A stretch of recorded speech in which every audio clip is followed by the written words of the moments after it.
Boa noite. É um prazer sempre estar nessa casa. Quando eu abri o meu livro agora, que eu vou ler uma passagem para vocês, meu marcador de livro estava escrito: Deus é contigo, procura também estar com Ele. E isso me fez lembrar que Deus foi tão generoso, que nos trouxe a figura de Jesus Cristo, para que a gente aprendesse a chegar mais perto de Deus, para que nós pudéssemos aprender, com o exemplo dele, as lições da vida, de sermos melhores, de nos modificarmos à medida que vamos vivendo. A gente está sempre se modificando.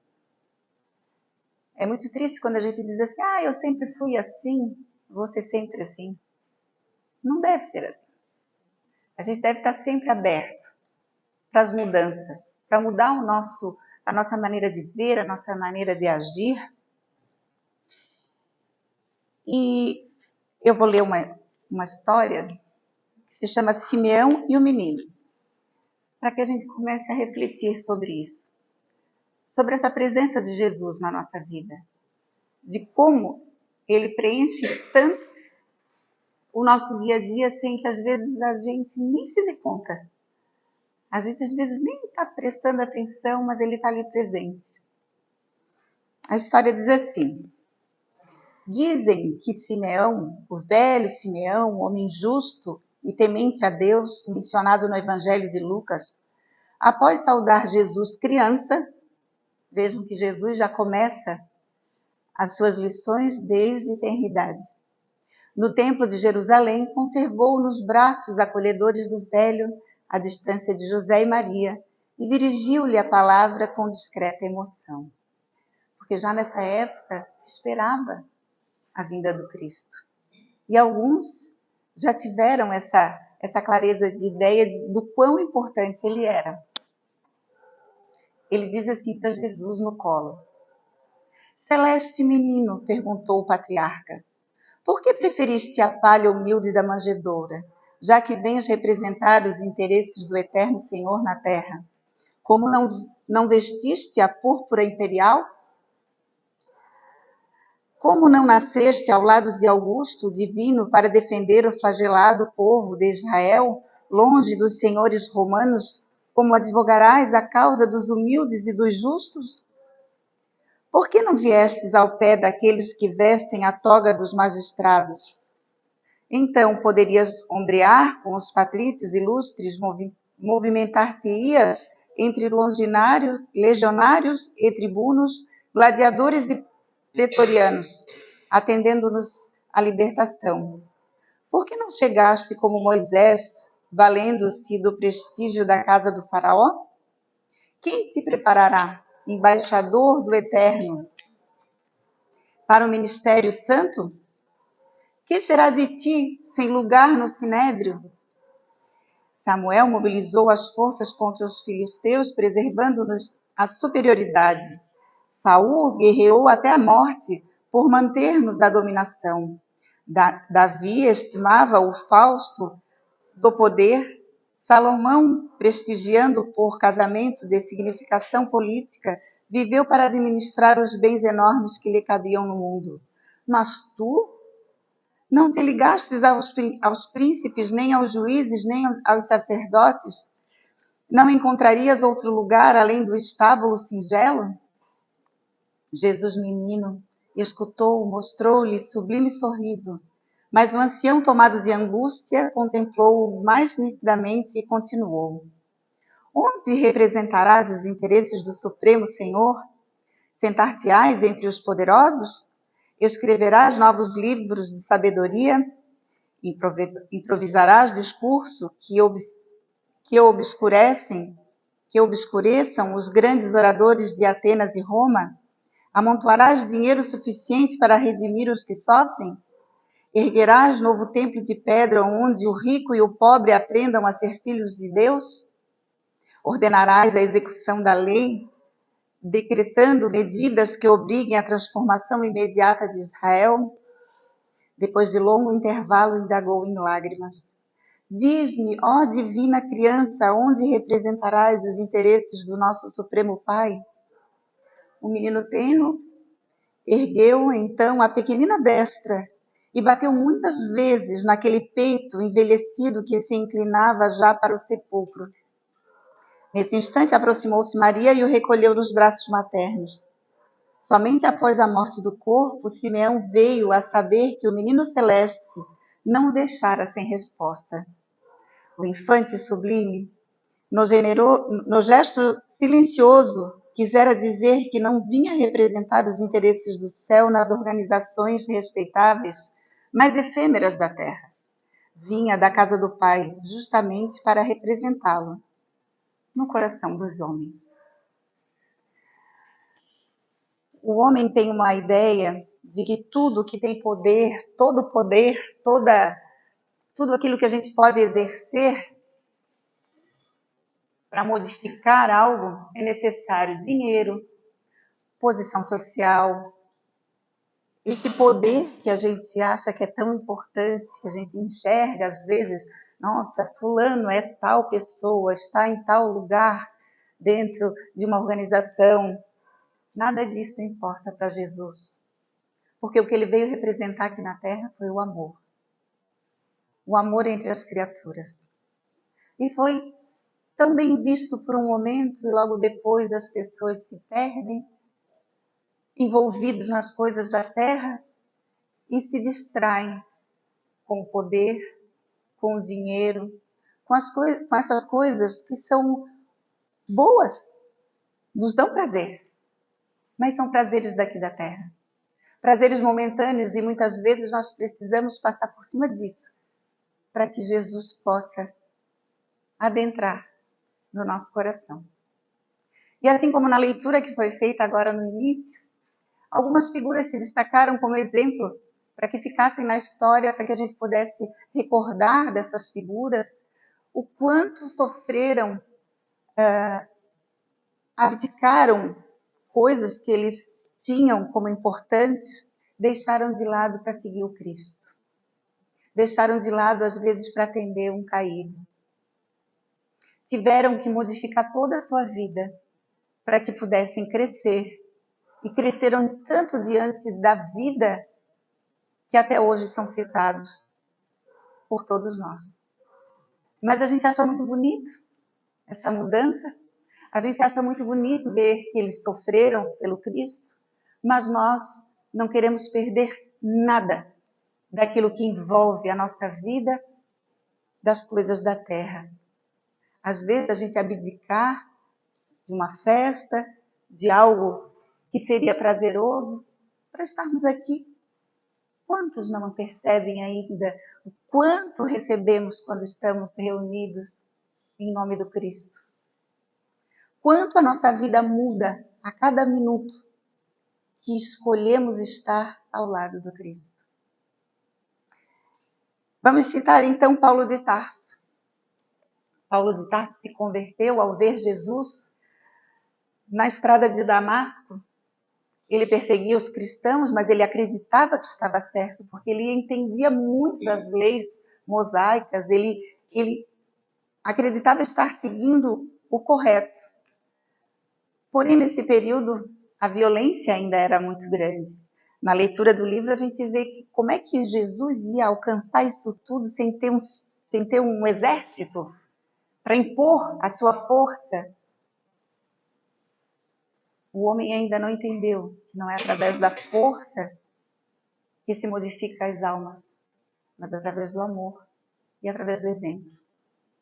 Paulo de Tarso, quando enxerga Jesus na estrada de Damasco, dizem que ele ficou cego, mas talvez essa cegueira fosse aquele momento em que ele se deu conta de aquilo tudo que ele acreditava e que era tão certo para ele, ele precisava deixar de lado, modificar a sua forma de pensar e a sua forma de agir.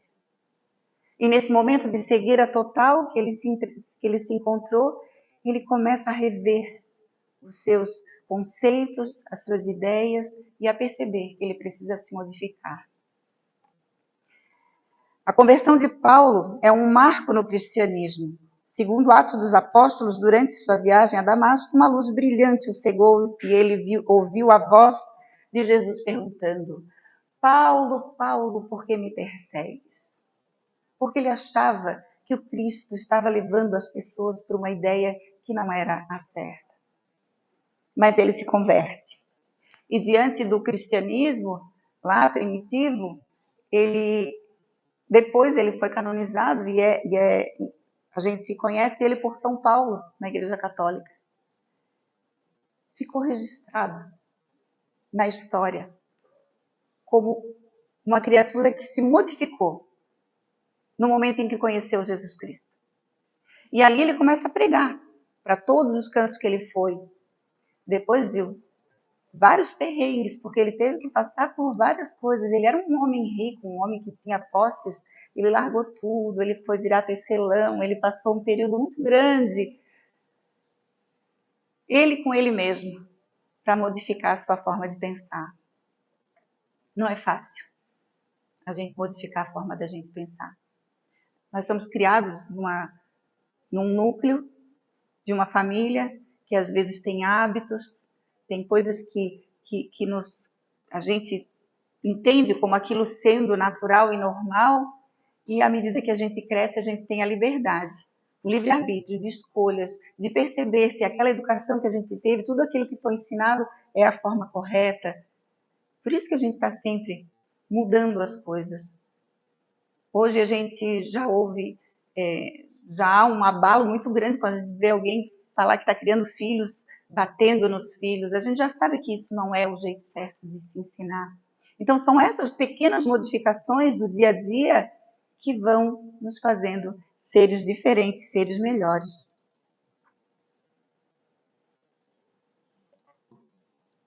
Os ensinamentos de Jesus transformaram completamente a vida de Paulo.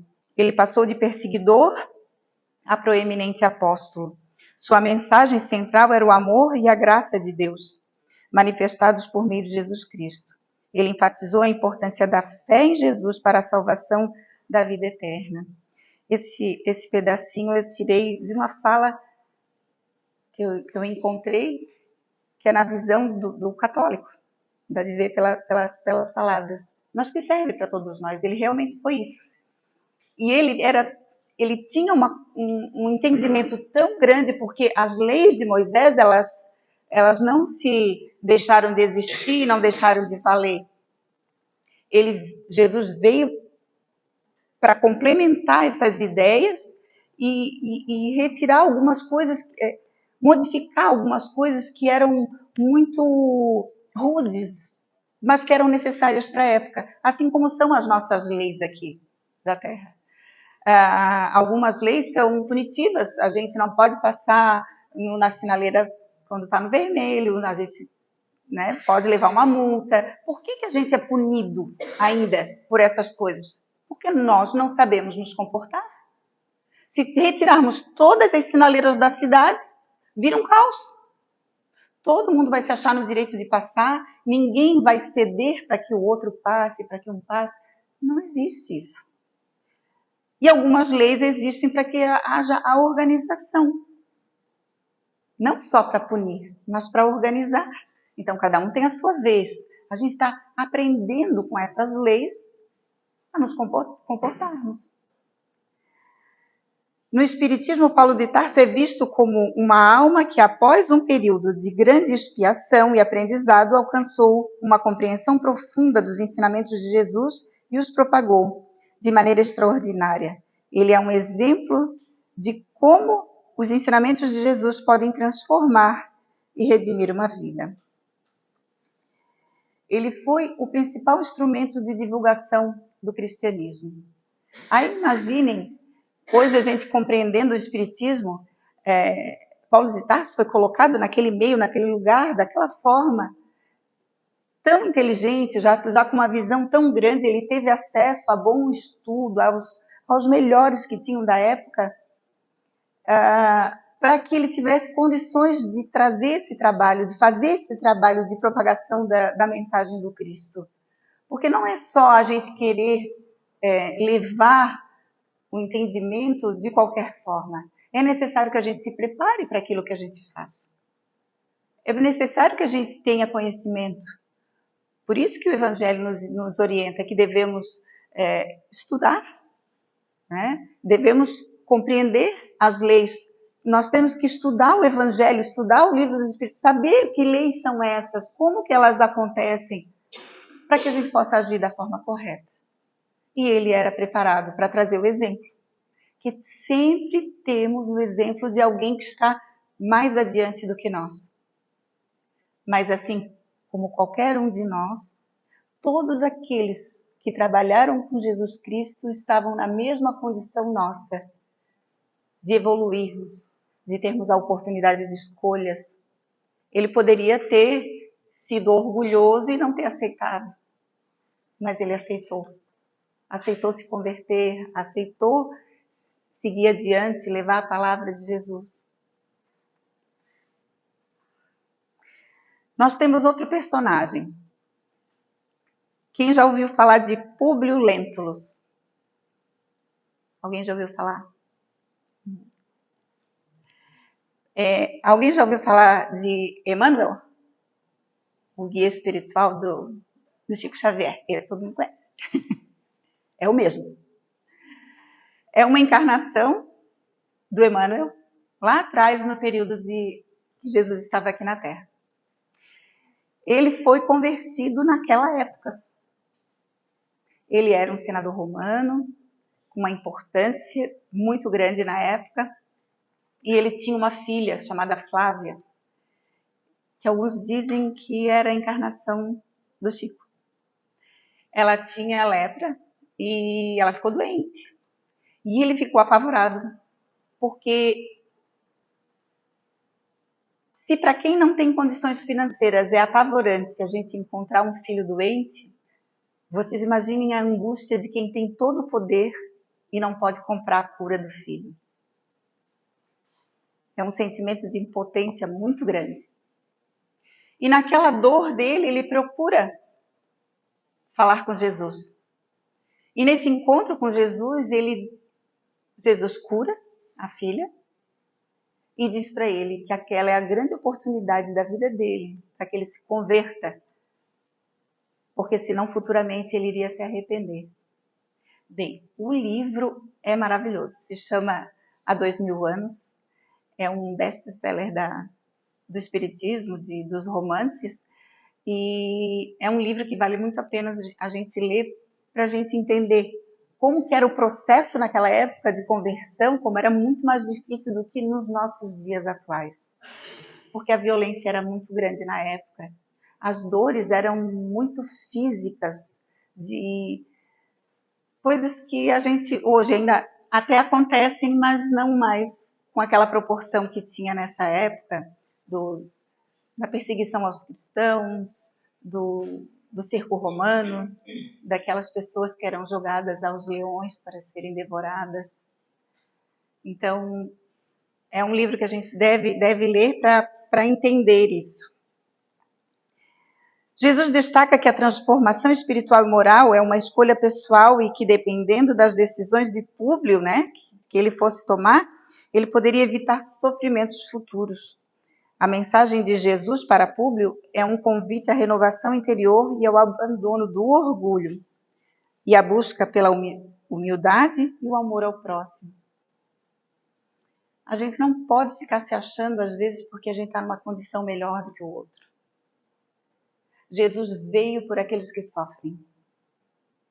Muitas vezes a gente compreende as lições do Evangelho e aí aquela pessoa que convive com a gente, né, que está bem próximo, aquela que a gente se sente no direito de dizer o que a gente acha que tem que dizer, aí ela se mostra não entendendo aquilo que a gente já entendeu. E o que normalmente acontece? A gente perde a paciência. A gente muitas vezes é grosseiro. A gente dá respostas atravessadas e a gente fere. Esquecendo que cada um tem o seu tempo de aprendizado. Que todas as pessoas, ninguém está em situação igual de entendimento. Se nós, ao final dessa palestra, a gente chegar e sentar e conversar com um por um, cada um vai ter uma visão diferente de tudo que foi dito aqui hoje. Porque isso é natural que aconteça. Nós vamos agregando conhecimentos, mas nem sempre aquilo que a gente vê, a gente entende na sua plenitude. Se eu pegar aí, lascar aqui no quadro, uma fórmula da química, uma fórmula, eu vou ser a primeira que não vou entender nada. Que não é a minha área, essas coisas. Mas pode ter alguém que esteja aqui que vai dizer assim, isso é a fórmula tal, para conseguir tal coisa. Todo mundo está vendo a mesma coisa, mas nem todo mundo está entendendo. Ainda que a pessoa explique o que é a fórmula, talvez a maioria não entenda. É assim a vida. E às vezes a gente quer ensinar a força, porque a gente quer que aqueles que estão próximos da gente serenem, vivam mais em paz, mais tranquilos. E a gente quer isso logo, para hoje, para ontem. E muitas vezes aquilo que mais nos incomoda no outro não vai ser resolvido nessa encarnação, ainda vai levar mais 3, 4. E a gente perdeu o tempo de viver em paz, de olhar com amor para aquela criatura, de dar amor e condições para que essa criatura cresça. Muitas vezes impedimos o crescimento do outro. Mas a gente não veio aqui para pensar no outro, não. A gente veio para pensar na gente. O que eu tenho feito que não está de acordo? Essa é a pergunta que a gente tem que fazer. Será que eu estou tendo paciência? Será que eu estou sendo como Jesus ensinou? Será que todas as minhas atitudes estão de acordo? Na maioria do tempo a gente não acerta muito. Mas isso não é o importante aos olhos de Deus. O importante é que a gente cresça sempre, que a gente pare para pensar, que a gente diga assim, não, eu errei. Puxa, eu fiz de novo errado. Vou tentar de novo. É isso que ele quer. Que a gente amanheça cada dia. Acorde de manhã e diga assim, hoje eu vou ser diferente. Chega no final do dia, a gente olha para trás e diz, pô, não consegui. Não deu certo. Não tive paciência. Mas amanhã começa o dia de novo. E eu vou tentar novamente. Porque se fosse tão fácil, 2026 anos depois da vinda do Cristo, quem sabe a gente tivesse uma situação melhor, né? Mas o crescimento é lento. Imaginem, Jesus falando dessas coisas todas naquela época, a maioria não entendeu nada do que ele falou. Houve uma mudança porque todos nós somos muito carentes de amor, mas principalmente naquela época, onde tudo era ferro e a fogo. A mulher não tinha valor, não tinha voz. Jesus veio trazendo todos os exemplos das mulheres do Evangelho, com quem ele conviveu, com quem ele foi conversar. Mudou muito de lá para cá. Só que nós ainda estamos nesse caminhar do aprendizado. São Paulo, que era o Simão Pedro, também teve esse encontro com Jesus e uma modificação muito grande na vida dele. Ele foi um dos primeiros discípulos de Jesus. Foi ele que estava na praia e foi convidado. Vem, Simão, vem comigo, vamos ser pescadores de homens. Ali ele já teve que abrir mão da única coisa que ele sabia fazer. Ele só sabia pescar.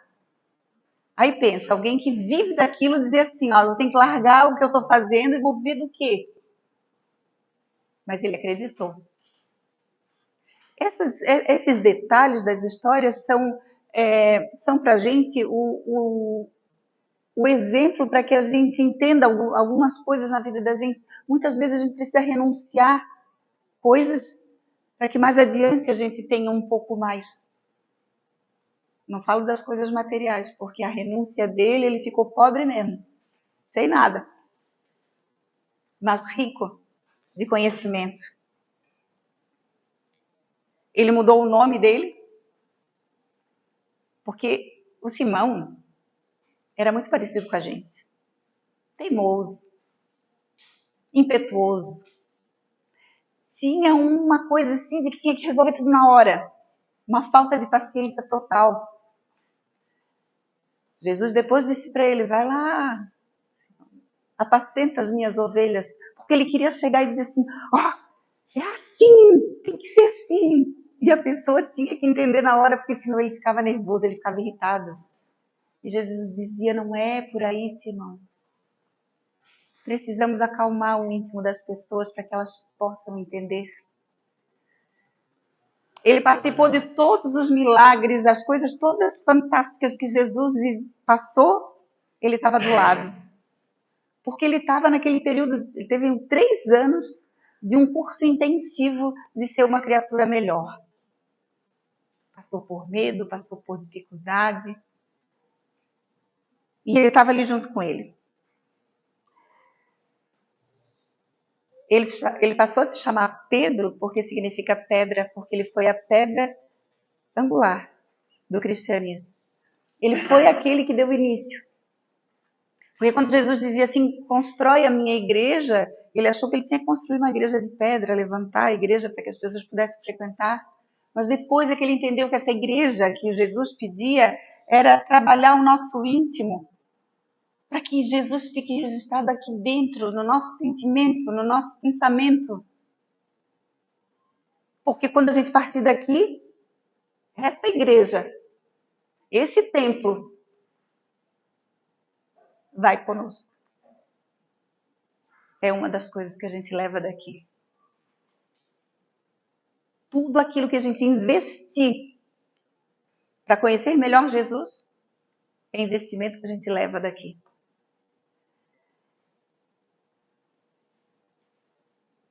Pedro, ele foi um dos primeiros que entendeu quem era o Cristo. Com a frase que está registrada, diz assim, tu és o Cristo, o Filho do Deus vivo. Mateus escreveu isso. Essa declaração é central para a fé cristã. Ele entendeu, ele aceitou que ele era o enviado realmente de Deus. Estão vendo como a coisa é gradual? Ele foi entendendo, ele foi... Depois que Jesus partiu, é que aí a ficha dele caiu realmente para ele entender qual era a mensagem do Cristo. Ele negou Jesus 3 vezes. Pedro, tu me amas? Ele perguntou. Te amo, Jesus. Pedro, tu me amas? Te amo, Senhor. Te amo mais do que tudo. Pedro, tu me amas? Porque ele já sabia que Pedro ia negar. Mas se a gente parar para pensar, já pensou se Pedro não tivesse negado Jesus? Será que ele estava vivo? Será que ele não estava crucificado do ladinho dos outros lá? Pedro precisava estar vivo para dar continuidade. Então, até mesmo o medo e a dificuldade e esse processo de negação, tudo estava previsto. Deus sabe sempre das nossas dificuldades de decisão, às vezes de acionarmos certas coisas. Eles sabem. Mas quando a gente tem o coração voltado para Ele, ele nos coloca numa situação de que aquilo vai servir só de aprendizado. Vai servir de degrau. É fantástico a maneira com que somos conduzidos por esses espíritos superiores. A relação entre Jesus e Pedro é uma das mais significativas da Bíblia, exemplificando a transformação, o perdão e a liderança que podem surgir da fé e do seguimento de Jesus.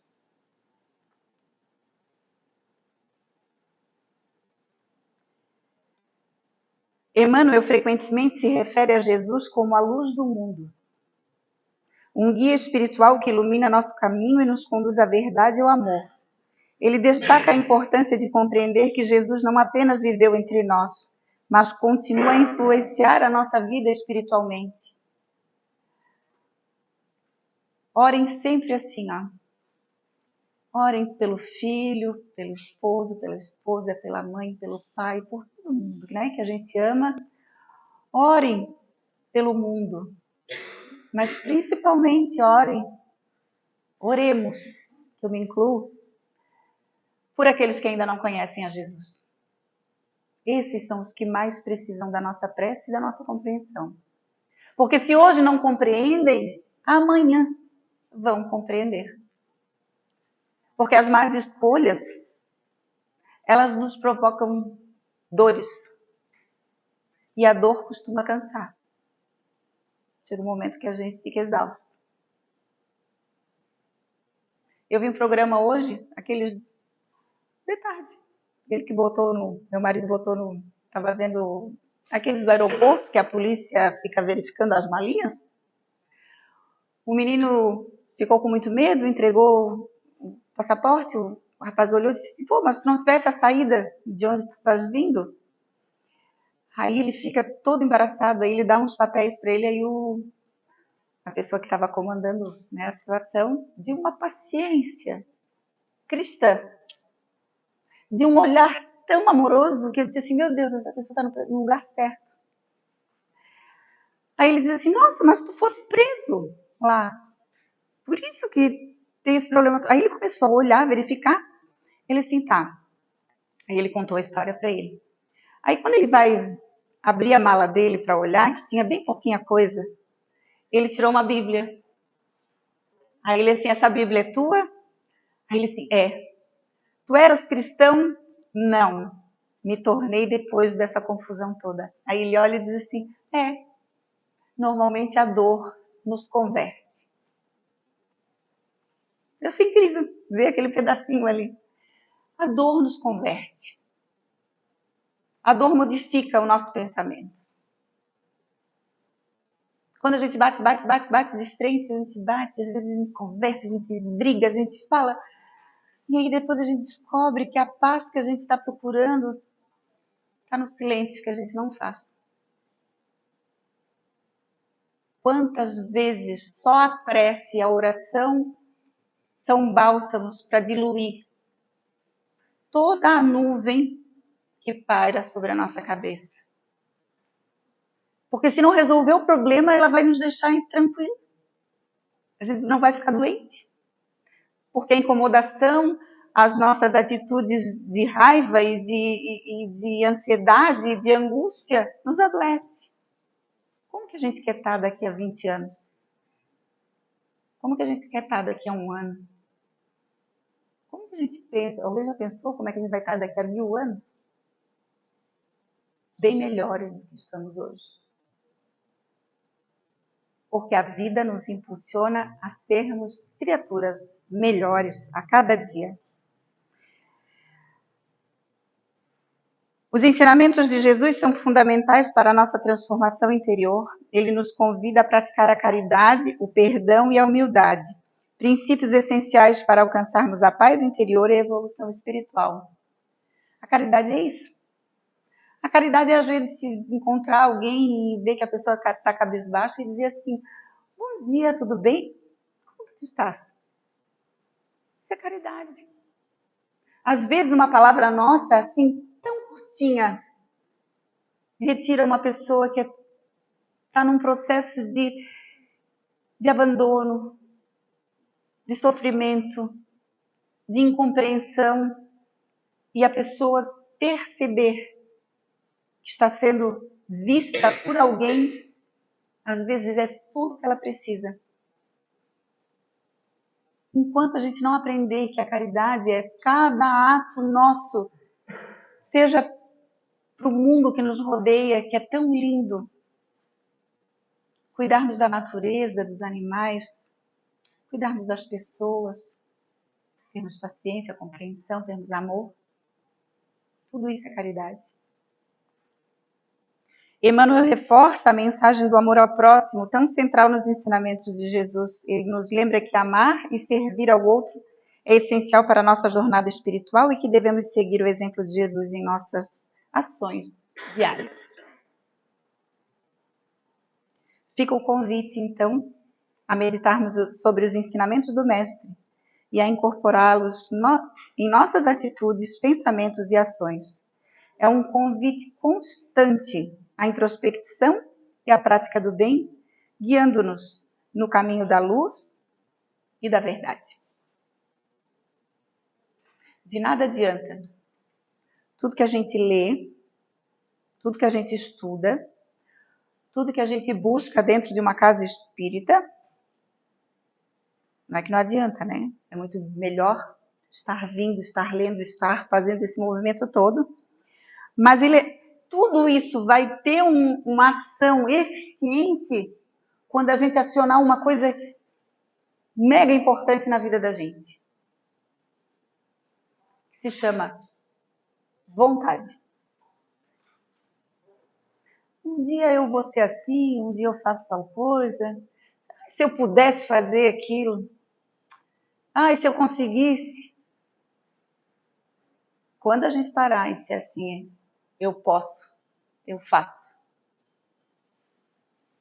eu consigo, a gente vai conseguir seguir plenamente Jesus Cristo. Que Jesus possa caminhar com todos nós. Jesus é a figura mais importante que existe na vida da gente, porque Ele é o nosso exemplo. E vai chegar um dia em que nós vamos partir daqui. Nós que carregamos a figura de Jesus crucificado. Um dia a gente vai chegar do outro lado. E quando a gente olhar, a gente vai enxergar Jesus. Não crucificado, mas de braços abertos, dizendo, vem que eu já te esperava há muito tempo. Que Jesus nos acompanhe. Muito obrigada pela atenção de todos.